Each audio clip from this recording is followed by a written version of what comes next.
Hello, thank you family. कैसे हैं आप सभी लोग? उम्मीद करता हूँ आज सभी लोग बहुत ही अच्छे से होंगे, स्वस्थ होंगे, खुश होंगे और हर दिन कुछ नया सीख रहे होंगे। तो दोस्तों, सीखने की इस कड़ी में मैं आज आप सबके सामने हाजिर हुआ हूँ एक जादू के पिटारे के साथ। जादू का पिटारा? ये जादू का पिटारा क्या है? जादू का पिटारा? जी हाँ दोस्तों, यानी कि आज क्लास व्लास नहीं चलने वाली क्या? दोस्तों, क्लास भी चलेगी और आज हम लोग सीखेंगे भी। कुम्हार के पास पानी के मटके होंगे, कुम्हार के पास पानी के मटके होंगे और आज की क्लास में अंदाज जरा हटके होंगे। आज की क्लास में अंदाज जरा हटके होंगे। तो चलिए दोस्तों, शुरू करते हैं हम आज के इस जादू को। स्वागत करिए जल्दी से आप उस जादू के पिटारे का और साथ ही साथ मेरा भी। टेन टिड़िंग टिड़िड़िंग टिन टिड़िंग टिड़िड़िंग टेन टिड़िंग टिड़िड़िंग टिन टिड़िंग टिड़िड़िंग। भाई बहुत भारी है यार। ओ भाई साहब देखो, कटप्पा मामा देखो, मैं तो बाहुबली बन गया। देख रहे हो आप? क्या नाम है इसका? जल्दी से कमेंट बॉक्स में लिख करके बताओ।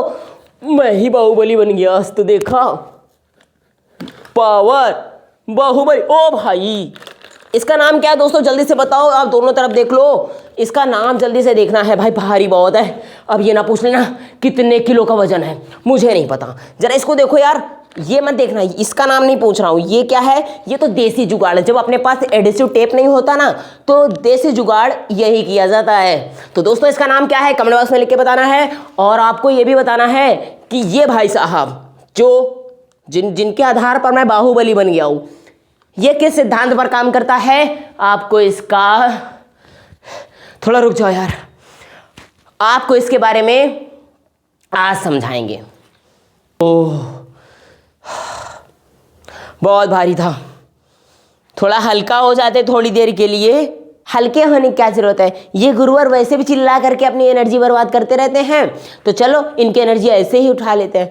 कोई बात नहीं, मैं भी, मुझे पता चल गया कि बाहुबली हूँ। बॉडी वॉडी मत देखो, ज़्यादा नहीं है।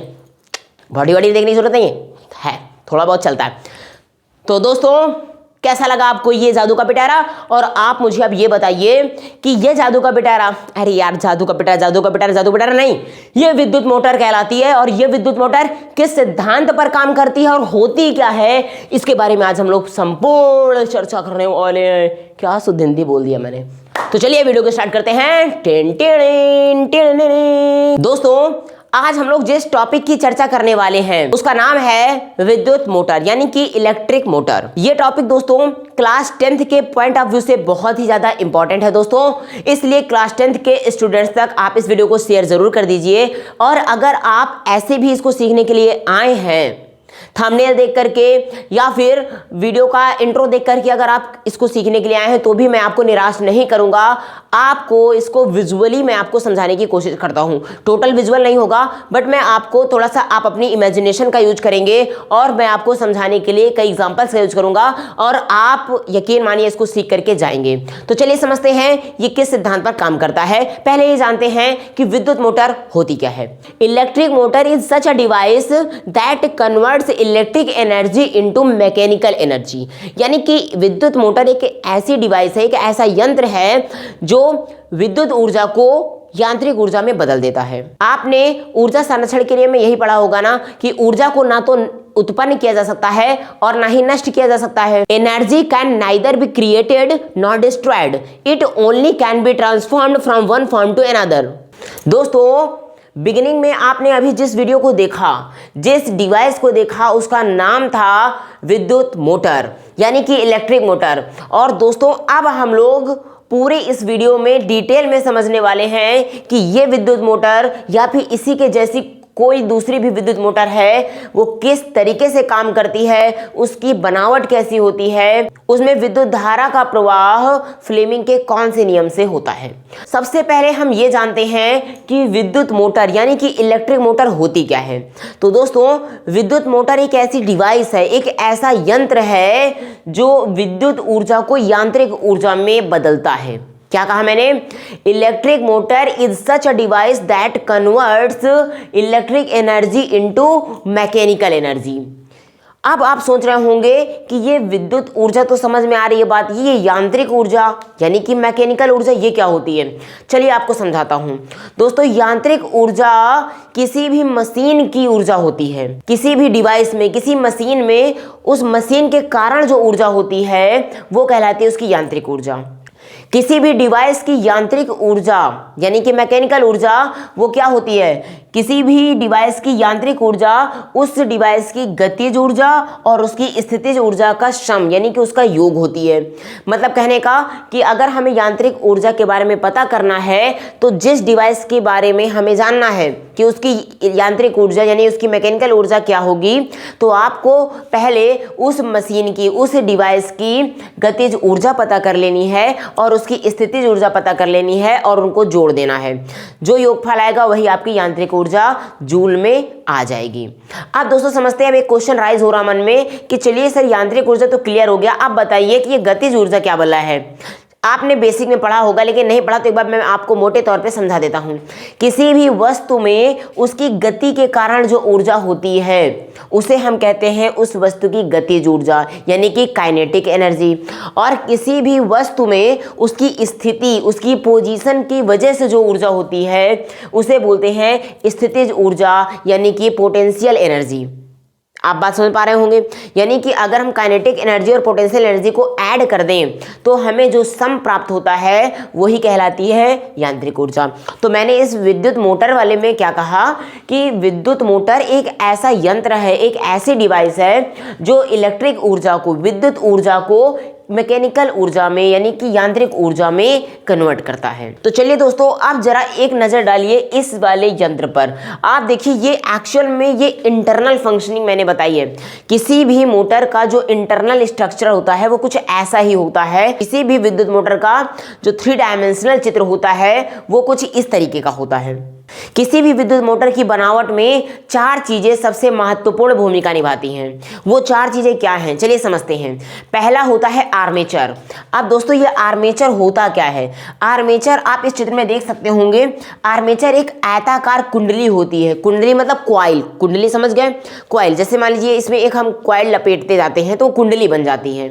समझा के बाद सांप को देखा, सांप जिस तरीके से ऐसे करके बैठा होता, आप देखिए सांप ऐसे करके ऐसे ऐसे ऐसे करके ऐसे ऐसे करके ऐसे यूं बैठा होता है कि नहीं, ऐसे करके समथिंग कुछ। तो ये जो सांप इस तरीके से बैठा होता है ये कहलाती है सांप की कुंडली। सांप कुंडली मार के बैठा होता है। तो वैसे ही ये क्या होती है, ये आयताकार कुंडली होती है। यानी आयताकार समझ गए? आयत के फॉर्म में, आयत के फॉर्म में इस तरीके से ऐसे कुंडली जब बार बार हम मतलब बार बार इसको राउंड बना देते हैं तो ये बन जाती है आयताकार कुंडली। उम्मीद है आपको बात समझ में आ रही होगी। तो आर्मेचर एक आयताकार कुंडली होती है। कैसी कुंडली होगी? इसको बनाया कैसे जाता है? इसको बनाया जाता है दोस्तों नर्म लोहे के क्रोड पर पृथक्कृत तांबे के तार के लपेट से। यानी कि जब हम नर्म लोहे के क्रोड पर पृथक्कृत तांबा जो होता है उसकी लपेटन दे देते हैं, यानी उसको लपेट देते हैं। ये पृथक्कृत तांबा, ये जो वर्ड है ये क्या होता है? पृथक्कृत तांबे का मतलब होता है तांबा यानी कॉपर का जो हम वायर लेंगे वो अलग अलग होना चाहिए, थोड़ा सा यानी कि सेपरेट होकर के, यानी कि एक साथ मिक्स ही कर दिया जाए। समझ में आ रही बात? तो पृथक्कृत यानी सेपरेट, अलग अलग करके इस तरीके से उसको लपेटा जाएगा तो तब जाकर के जो बनेगी कुंडली आयताकार। उस आयताकार बनी कुंडली को जो तांबे के तार से लोहे के क्रोड के ऊपर तांबे को लगाने के बाद बनती है उसको बोलते हैं आयताकार कुंडली। और यही क्या कहलाता है? आर्मेचर। अब जरा देखिए यहाँ पर आर्मेचर जैसा काम कौन कर रहा है? यहाँ पे देखिए जो ABCD है ये एक्चुअल में क्रोड है, यही बनाया गया है, यानी कि इसी कुंडली को बनाया गया है। यानी कि आर्मेचर हमारे यहाँ पे क्या है? ABCD जब यही बार बार घूमता रहता है, यही क्या करता है? इस तरीके से ऐसे करके रोटेट करता रहता है, घूमता रहता है इस तरीके से। अब जरा समझिए, दूसरा होता है क्षेत्र चुंबक। अब देखिए दोस्तों ये आर्मेचर जिन चुंबकों के बीच में घूमता है उन चुंबक को बोलते हैं क्षेत्र चुंबक। यानी आर्मेचर के बगल की बनावट कुछ इस तरीके से की जाती है कि इनके अगल बगल ये जो हैं ये मैग्नेट हो गए, चुंबक, ये बहुत ही शक्तिशाली विद्युत चुंबक होते हैं। मतलब अब विद्युत क्षेत्र में जब होगा रखा होगा तो विद्युत क्षेत्र में ये क्या होगी? ये आर्मेचर उसमें इस तरीके से ऐसे करके ये घूमना चालू हो जाएगी। अब यहाँ पे होता है यानी विद्युत क्षेत्र में क्या होता है, ये इसी के अंदर घूमती रहे, इसकी बनावट कुछ इस प्रकार से की जाती है कि आर्मेचर इसी चुंबक के ही बीच में घूमता रहे। अगला आता है कि विभक्त वलय। ये जो विभक्त वलय होते हैं, यानी वलय मतलब होता है छल्ला, ये कुछ छल्ला ऐसे करके इस तरीके से बनाए जाते हैं। जरा देखिए ये जो छल्ले होते हैं इनको कुछ ऐसे करके ऐसे बनाया जाता है, देखिएगा ऐसे करके, यानी इनके बीच से वो लोहे की जो क्रोड है, लोहे की जो रॉड है वो डाली जाती है, देखो ऐसे करके बना दिया जाता है, और इनके बीच से लोहे की जो रॉड, मतलब इसके बीच से ये जो जगह बच रही है इसी के बीच से लोहे की रॉड को, मतलब वो जो क्रोड जो नर्म लोहे का रॉड है वो भेजा जाता है। समझ आ गई बात। तो ये विभक्त वलय क्या करते हैं, इसको सेपरेट कर देते हैं। क्या करते हैं ये विभक्त वलय, कुंडली के दोनों सिरे विभक्त वलय एल व एम से जुड़े होते हैं। जरा देखिए विभक्त वलय को एल से और एम से दर्शाया गया है। यहाँ पर जो एल और एम है ये विभक्त वलय हैं। ये करते क्या है, ये आर्मेचर के साथ ये भी घूमते रहते हैं, क्योंकि ये विभक्त करना है ना इसको, तो इसको आर्मेचर के साथ ये भी घूमते रहेंगे। जैसे मान लीजिए मैं कह दूं, मैं ये मार्कर है, इस मार्कर को मैं घुमा रहा हूँ, साथ में इसके ढक्कन लगा हुआ है, तो आप क्या समझते हैं कि ये ढक्कन भी इसके साथ साथ घूमता रहेगा कि नहीं। बस इसी प्रकार से क्या होता है दोस्तों, ये विभक्त वलय भी इस आर्मेचर के साथ घूमता रहता है। और अगला होता है ब्रूस। ब्रूस क्या होते हैं दोस्तों, जरा यहाँ पे देखिए, यहाँ पे हमने पी और क्यू से ये जो आयताकार जैसे कुछ दिख रहे हैं ये वाले चीजें, ये ब्रूस हैं। ब्रूस का काम क्या होता है, ब्रूस ये बने किससे होती है, ये ग्रेफाइट से बनाया जाता है। किससे बनाया जाता है, ग्रेफाइट, यानी कि कार्बन का एक अपर रूप होता है, तो उस ग्रेफाइट से बनाया जाता है। और ग्रेफाइट से बने ब्रश पी व क्यू जो होते हैं इनसे ही विभक्त वलय जुड़े होते हैं। एक्चुअली इनको जोड़ने का काम कौन करता है, विभक्त वलय, और इनके बीच में जो कनेक्शन होता है वो कौन करता है, ब्रूस। ब्रूस इन पे कनेक्शन करते हैं। और फिर इन्हीं ब्रूस से क्या होता है, फिर एक अलग से बैटरी और कुंजी जोड़ दी जाती है। कुंजी मतलब बटन वटन जैसे जो लगाना होता है स्विच, वो जोड़ दिया जाता है, ताकि बैटरी जब भी करंट फ्लो हो, कुंजी यही उसको ऑन ऑफ करने का भी काम करेगी। दोस्तों अब समझते हैं कि ये जो विद्युत मोटर होता है वो किस सिद्धांत पर काम करता है, यानी कि उसका प्रिंसिपल क्या है, जिस प्रिंसिपल पर इलेक्ट्रिक मोटर वर्क करती है। तो दोस्तों होता ऐसा है कि जब भी कभी हम चुंबकीय क्षेत्र में आयताकार कुंडली को रखते हैं और बैटरी से धारा को प्रवाहित कर दिया जाता है, ये लाल रंग का तीर जो है यहाँ पे धारा को बता रहा है कि जब बैटरी से धारा प्रवाहित की जाती है तो ये जो चुंबकीय क्षेत्र में आयताकार कुंडली रखी हुई है, इसमें क्या होता है दोस्तों, एक बल युग्म काम करने लगता है। बल युग्म क्या होता है, बल युग्म का मतलब होता है दो अलग अलग बल, बल का युग्म, ठीक है, पेयर, यानी फोर्स का पेयर काम करने लगता है। अब इस बल की जो दिशा होती है वो दिशा कैसे निर्धारित की जाती है, फ्लेमिंग के बाएं हाथ के नियम से, यानी कि फ्लेमिंग्स लेफ्ट हैंड रूल के अकॉर्डिंग हम लोग इसमें जो फोर्स काम कर रहा है, बल काम कर रहा है, उसकी डायरेक्शन पता लगाते हैं। जब भी आयताकार कुंडली को चुंबकीय क्षेत्र में रख करके बैटरी से विद्युत धारा को प्रवाहित किया जाता है तो उस पर एक बल युग्म काम करने लगता है। अब वो बल युग्म जो होता है उसकी दिशा हम फ्लेमिंग के बाएं हाथ के नियम से निर्धारित करते हैं। फ्लेमिंग के बाएं हाथ का नियम ये होता है दोस्तों कि अगर हम अपने बाएं हाथ, ये मेरी तरफ से ये वाला बायां हाथ है, ध्यान से समझना है।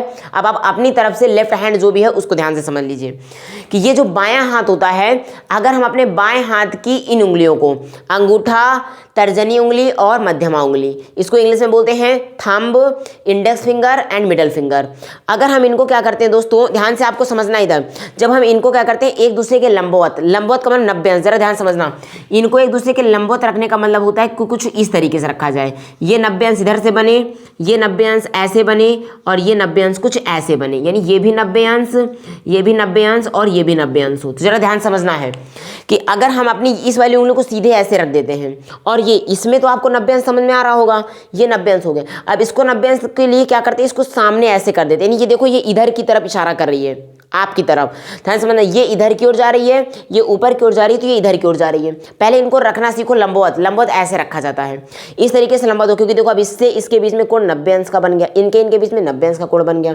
और अगर हम इनके बीच की भी बात करें तो कैसा बन जाएगा, इसमें और इसमें ऐसे समझना, ये हो गया ये लाइन ऊपर, ये लाइन ऐसे नीचे, तो ये 90 अंश का कोण बनाएगा कि नहीं।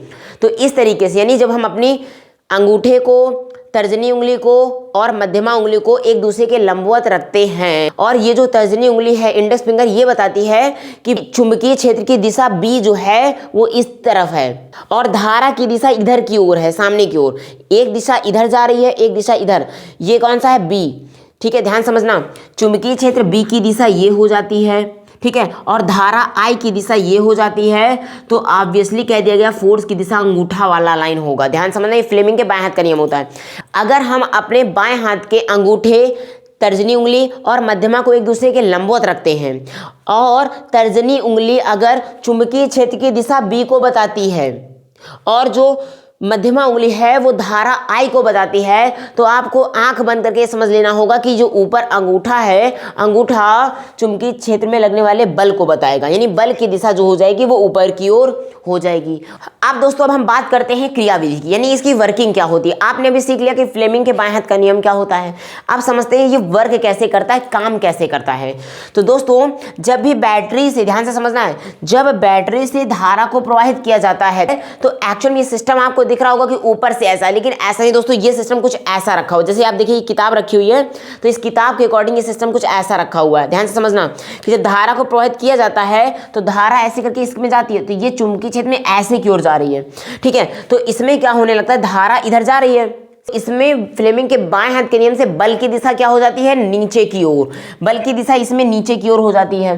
बल जब नीचे की ओर काम करने लगता है, यानी कि बल जो होता है, इसको देखिए ये कुछ ऐसे है, ये ऐसे इस तरह लंबवत दिखा है, लेकिन ये ऐसे होता है।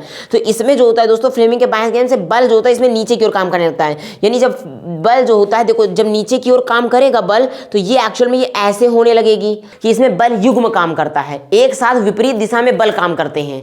विपरीत दिशा में बल युग्म काम करने का मतलब क्या हो गया, विपरीत दिशा में बल काम करते हैं। कि जब हम इसको ऐसे करके, ये मान लीजिए यहाँ पे ये कुंडली रखी हुई है, कुंडली में जब धारा प्रवाहित करती है, धारा यहाँ से ऐसे जाती है, तो इसमें होता क्या है कि फ्लेमिंग के बाएं हाथ के नियम से धारा क्या होती है, नीचे की तरफ बल लगाने लगती है। जो धारा जब ऐसे जाने लगी तो बल नीचे की तरफ काम करने लगा। बल जब नीचे की तरफ काम करेगा तो एक्चुअल में याद रखना, बल अगर एक बल इधर से काम कर रहा तो दूसरा बल इधर से काम करने लगेगा। यानी कि जो ए बी वाला सिरा है, ध्यान समझो, ए बी वाले सिरा में बल नीचे की तरफ काम करेगा तो सी डी वाले सिरा में बल ऊपर की तरफ काम करेगा। आप इस तीर पे मत जानिए, तीर धारा की दिशा है, धारा की दिशा ना कि बल की दिशा। तो ये जब क्या करता है, ये जब नीचे की ओर काम करता है, ध्यान समझिए, ये नीचे की ओर, ये वाला बल नीचे की तरफ काम करने लगा तो सीडी में बल ऊपर की ओर काम करने लगा। जरा इसको ऐसे समझिए, ये मान लीजिए ये हो गई हमारे पास ये आयताकार कुंडली, इसमें जो ए बी वाला सिरा, ए बी सिरा ये हो गया है, ध्यान से समझिएगा, ये वाला सिरा इधर का ए बी का सिरा और ये वाला सी डी का सिरा। जब ए बी के सिरे में बल लगाते हैं तो ये कुछ ऐसे होने लगती है। और जब बल युग्म काम करता है, एक बल इधर से नीचे की तरफ काम करेगा तो दूसरा इधर से ऊपर की ओर काम करने लगेगा। यानी कि कहने का मतलब जब ये नीचे की तरफ झुकेगी तो ये ऊपर की तरफ जाएगी। और ऐसा करते करते इसमें ये जो आघूर्ण है इसको घुमा देगा, और ये घुमाएगा कैसे, एंटी क्लॉकवाइज घुमाता रहता है। कैसा घुमाता है, एंटी क्लॉकवाइज दिशा में ये घूमने लगती है। और जैसे ही करंट फ्लो होने लगा, जैसे ही धारा जाने लगी, इसमें ये फ्लेमिंग के बाएं हाथ के नियम से दिशा ऑटोमेटिक बल इधर की ओर लगने लगता है। बल लगने लगा, इधर से अपोजिट दिशा में सीडी की तरफ जो है दूसरा बल काम करने लगा, नीचे से ऊपर की ओर, ये ऊपर से नीचे की ओर। तो ये ऐसे करके करते करते इधर से बल इधर काम कर रहा, इधर से ऐसे काम कर रहा, तो ये घूमने लगती है। और इस तरीके से मोटर आपकी क्या होती है दोस्तों, चालू हो जाती है। तो आपने देखा कि इसका जो विद्युत मोटर का सिद्धांत के साथ साथ इसकी क्रियाविधि क्या थी, आपने इस चीज को समझ लिया। एक चीज में सबसे जरूरी ध्यान रखना है कि जो बैटरी का धनात्मक सिरा होता है, क्या इसमें ध्यान रखने की क्या बात है कि जो बैटरी का धनात्मक सिरा होता है वो हमेशा बाएं आर्मेचर से कनेक्टेड होगा। कैसे होगा, बाएं, यानी लेफ्ट आर्मेचर से इसको कनेक्ट करना पड़ेगा ए बी वाले से, ठीक है। ये बैटरी के इसको बाएं से कनेक्ट करना पड़ेगा, इस चीज को ध्यान रखना है। तब जाकर के ये पूरी जिस सिद्धांत को अभी हमने डिस्कस किया, इस सिद्धांत पे ये काम करता है। वीडियो आपको कैसे लगी दोस्तों, कमेंट बॉक्स में लिख करके जरूर बताएं। अगर वीडियो आपको पसंद आई हो, अगर आपने इस वीडियो से कुछ सीखा है तो अपने कई दोस्तों तक शेयर जरूर कर दीजिए, क्योंकि दोस्तों बोर्ड एग्जाम की तारीख बहुत ही नज़दीक आ गई है और बच्चों में टेंशन बहुत बढ़ रही है। तो क्लास 10th के बच्चों, आपको टेंशन लेने की जरूरत नहीं है। आपको फुली कंसंट्रेटेड होकर के, फुली फोकस्ड होकर के पढ़ाई करनी है। मैं आपको साइंस के इंपॉर्टेंट टॉपिक को हर मंडे को एक वीडियो अवेलेबल करवाता रहूंगा, आप उनको समझिएगा। मैं आपके लॉन्ग क्वेश्चन को डिस्कस कर रहा हूं। तो दोस्तों इस वीडियो को ज्यादा से ज्यादा बच्चों शेयर कर दो, ताकि आने वाली परीक्षा में, आने वाली बोर्ड परीक्षा में उनका भी भला हो जाए। मिलते हैं आप नेक्स्ट वीडियो में।